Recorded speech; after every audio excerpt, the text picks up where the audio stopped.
तमिलनाडु में अगले महीने होने वाले विधानसभा चुनाव के लिए पार्टियों ने अपनी उम्मीदवारों की सूची जारी कर दी है।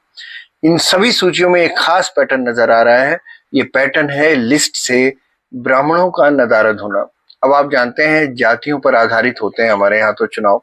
किस इलाके में कौन सी जाति की बहुतायत है, इनकी संख्या ज्यादा है, उस हिसाब से वहां टिकट बांटे जाते हैं। अपने नॉर्दर्न इंडिया में भी, सदर्न इंडिया में भी हर जगह यही होता है।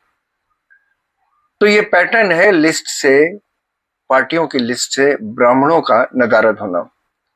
अब ये जितनी बड़ी बड़ी पार्टियां हैं, जीत की दावेदारी जो कर रही हैं, पेश कर रही हैं, वो सारी पार्टियां इस बार के चुनाव में ब्राह्मण उम्मीदवारों को टिकट देने से किनारा करती दिख रही हैं। इसके पीछे कई वजह हैं और राजनीतिक विश्लेषक इसे राज्य की राजनीति में बहुत बड़ा बदलाव मान रहे हैं। बता दें कि राज्य की आबादी में ब्राह्मणों की हिस्सेदारी लगभग 3% है। अलग अलग पार्टियों की बात करें तो करीब 35 सालों में पहली बार ऐसा हुआ है कि अन्ना द्रमुक ने तमिलनाडु विधानसभा चुनाव में एक भी ब्राह्मण उम्मीदवार नहीं उतारा।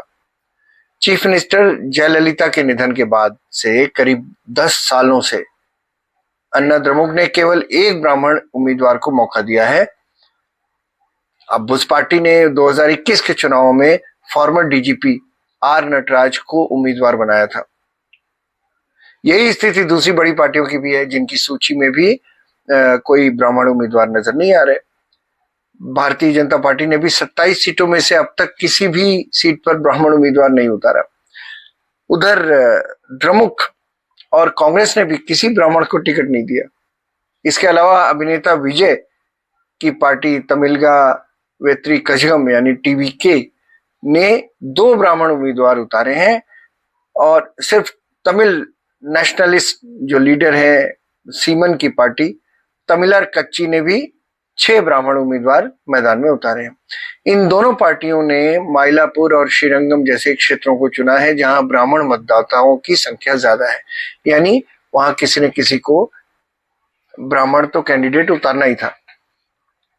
बड़ी पार्टियां इसलिए नहीं उतारना चाहती क्योंकि वो प्रो ब्राह्मण नहीं दिखना चाहती, जिससे उनके बाकियों के वोट, बैकवर्ड्स के वोट और शेड्यूल कास्ट शेड्यूल ट्राइब्स के वोट न कट जाए। इन आंकड़ों से ये साफ है कि राज्य की राजनीति में ब्राह्मणों का प्रभाव घट रहा है। राजनीतिक विश्लेषकों का मानना है कि ब्राह्मण मतदाता लंबे समय तक अन्ना द्रमुक के साथ रहे, एआईएडीएमके के साथ, लेकिन हाल के वर्षों में उनका झुकाव भारतीय जनता पार्टी की ओर बढ़ा है। इसी कारण अब ये पार्टी ब्राह्मण उम्मीदवार उतारने में चुनावी लाभ नहीं देख रही है। जिन लोगों ने तमिलनाडु की राजनीति देखी है, समझी है, वो मानते हैं कि एआईएडीएमके ने ब्राह्मण समुदाय के साथ इनजस्टिस की है।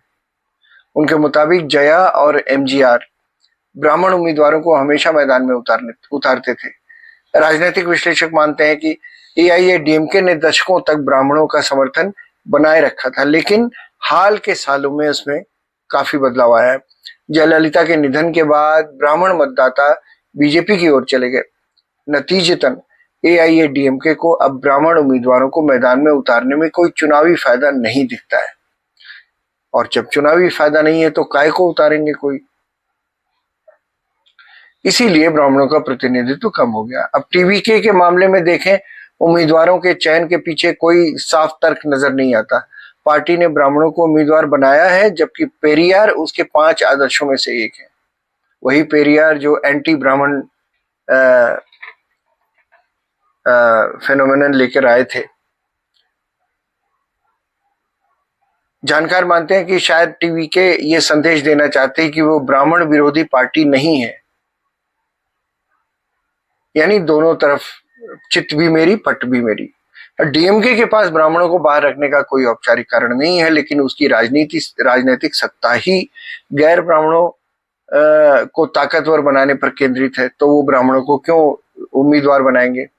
उधर एनटीके जो एक पार्टी है, उसने 6 ब्राह्मण उम्मीदवारों को मैदान में उतारने के पीछे के का जो तर्क है, उस पर एनालिस्ट कहते हैं कि सीमन ने पेरियार विरोधी रुख अपनाया है, एंटी पेरियार।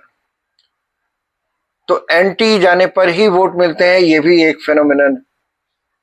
एनालिस्ट बताते हैं कि आरएसएस से जुड़े एक कार्यक्रम में हिस्सा लेते हुए उन्होंने कहा था कि वो द्रविड़ दीवार को ब्राह्मण कडापरई यानी सब्बल से तोड़ देंगे। वो अपने राजनीतिक संदेशों में जाति और पहचान का खुलकर विरोध करते रहे। शायद उन्हें इस एक्सट्रीमिज्म से कोई फायदा दिखता हो, अभी नहीं तो एक दो दशक बाद ही सही, लेकिन दिखेगा। क्योंकि इस देश की जितनी भी पॉलिटिकल पार्टीज हैं वो जब एक्सट्रीम लेवल पर जाती हैं, ऐसा उन्हें लगता है कि जब वो एक्सट्रीम लेवल पर जाती हैं तभी लोग उन्हें वोट देते हैं, या किसी के फेवर में हो या किसी के एंटी हो। वोट तभी गिरता है जब लेवल एक्सट्रीम होता है। तो देखना है इस बार तमिलनाडु में वोट किस करवट बैठता है। क्या बीजेपी पैठ करती है, कर पाती है, या पहले की तरह जो भी हुक्मरान हैं डीएमके और एआईडीएमके, उन्हीं में से कोई एक फिर से सत्ता संभालता है।